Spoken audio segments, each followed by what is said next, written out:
Assalamualaikum warahmatullahi wabarakatuh. Hai teman-teman, perkenalkan nama saya Naila Ifian Wayar dari kelas 12 IPS 5 dari absen 29.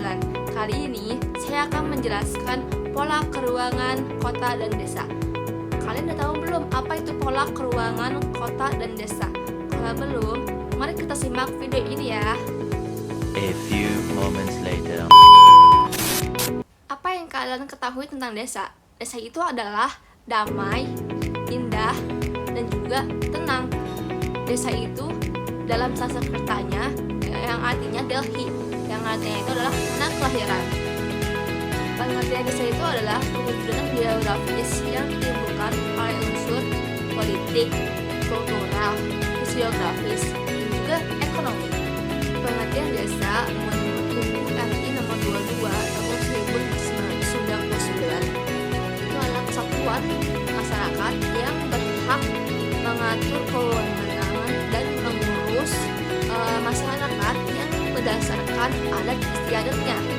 Menurut Sultan Djoko Habikusumo itu adalah suatu kesatuan hukum yang di dalamnya bertempat tinggal masyarakat yang menyelenggarakan pemerintahan sendiri.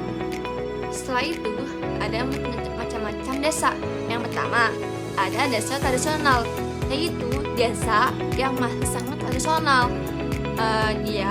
Mata pencariannya itu masih bercocok tanam menggunakan alat yang sederhana. Orang-orangnya juga merasa terasing. Yang kedua ada desa swadaya, yaitu desa yang lebih baik dari tradisional. Desa yang tingkat pendidikan itu masih rendah, namun sudah mulai mengenal orang luar. Habis itu yang ketiga ada desa Swakarya, yaitu desa yang sudah mulai masuk pengaruh luarnya dan mata pencarian itu sudah mulai beragam. Yang keempat ada desa Swasembada, yaitu desa yang kota. Desa mata pencarian itu adalah mata pencarian desa ini itu bekerja di bidang industri.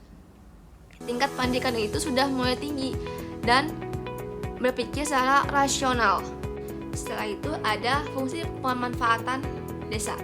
Yang pertama itu ada sebagai hinterland. Yang kedua itu ada sebagai sumber tenaga kerja kasar bagi kota. Yang ketiga itu ada mitra pembangunan bagi kota. Habis itu ada karakteristik masyarakat dan kehidupan kota. Yang pertama itu ada secara geografis, yang kedua ada secara sosiologis, yang ketiga ada secara ekonomi, dan juga yang keempat itu ada secara budaya. Setelah itu ada klasifikasi kota. Itu yang pertama ada numerik, yang artinya kuantitatif, yang artinya jumlah penduduk, padatan, dan juga perbandingan jenis kelamin. Yang kedua itu ada non-numerik, yang artinya adalah kualitatif, yaitu tahapan perkembangannya dan juga fungsi kota. Setelah itu ada kota di Indonesia menurut jumlah penduduknya. Yang pertama itu ada kota kecil, itu sebesar 20.000 jiwa sampai 50.000 jiwa. Yang kedua ada kota sedang, itu jumlahnya 50.000 jiwa sampai 100.000 jiwa. Yang ketiga itu ada kota besar, dari 100.000 jiwa sampai 1 juta jiwa. Nah, yang keempat itu ada kota metropolitan, itu lebih dari 1 juta jiwa. Yang terakhir itu ada kota raksasa, yang jumlahnya itu di mana lebih dari 14 juta jiwa. Setelah itu ada kota menurut fungsinya, seperti kota pusat produksi. Contohnya ada kota Bontang, Bandung, dan juga Cilegon. Yang kedua ada kota pusat perdagangan, seperti di negara Jerman, Jepang, dan juga Amerika Serikat. Setelah itu juga ada kota pusat pemerintahan, seperti kota Jakarta.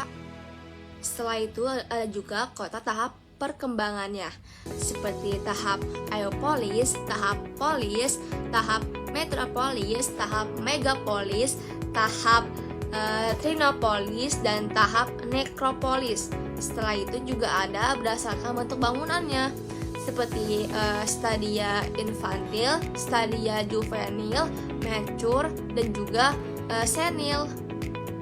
Setelah itu ada pola keruangan kota. Yang pertama ada inti kota, selaput inti kota, kota satelit, habis itu ada Bloom's area, dan juga ada zona urban. Setelah itu juga ada model struktur ruang kota. Yang pertama ada teori konsentrik seperti yang di samping ini. Yang kedua ada teori sektoral seperti yang di samping ini. Yang ketiga ada teori inti ganda seperti yang di bawah ini. Ada juga faktor yang mempengaruhi interaksi peruangan. Yang pertama itu ada regional complementarity, wilayah yang saling melengkapi. Yang kedua itu ada intervening opportunity, itu adanya kesempatan. Yang ketiga itu ada spatial transferability, yang artinya kemudahan penempatan. Setelah itu ada juga pengaruh interaksi keruangan desa kota.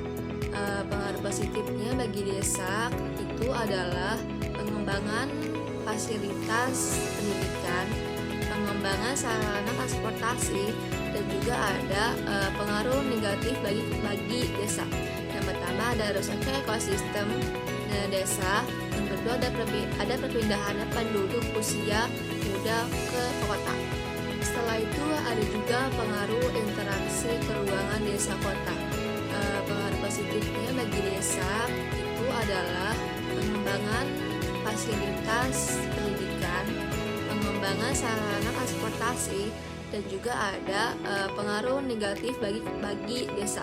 Yang pertama ada rusaknya ekosistem desa. Yang kedua ada perpindahan penduduk usia muda ke kota.